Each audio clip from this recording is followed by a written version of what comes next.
বিসমিল্লাহির রহমানির রহিম। আসসালামু আলাইকুম। সম্মানিত উপস্থিতি এবং এই অনুষ্ঠান যারা দেখছেন সবাইকে সালাম এবং আদাব।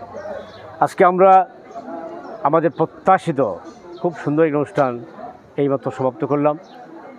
মরহুম আলহাজ গোজ আহমদ স্মরণে ওনার 35তম জন্মবার্ষিকী উপলক্ষে আমরা মৃত্যুবার্ষিকী উপলক্ষে আমরা ওনার স্মরণসভা করলাম এবং আপনারা জানেন আমরা একটা সিন্নিরও আয়োজন করেছি।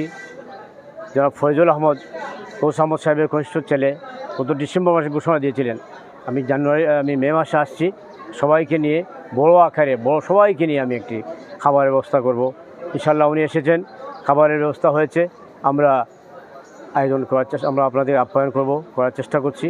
আর আজকের অনুষ্ঠান আপনারা যারা উপস্থিত হয়েছেন, যারা দেখেছেন বা আগ্রহ নিয়ে জানতে চাচ্ছেন কীরকম অনুষ্ঠান হলো, আমরা পরিচালনা করতে আপনার চেষ্টা করেছি যাতে অনুষ্ঠানটি সুন্দর হয়, যেভাবে যে বক্তব্য দিবেন বা যে এসেছেন ওনাদেরকে সম্মান দেওয়ার জন্য আমরা চেষ্টা করছি।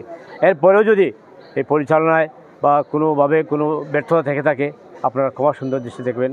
সবাই ভালো থাকুন, সুস্থ থাকুন এবং মরহুম আলহাজ গোস আহমদ সাহেবকে আল্লাহ জান্নাতবাসী করুন এই প্রার্থনা করে আমি বক্তব্য শেষ করছি।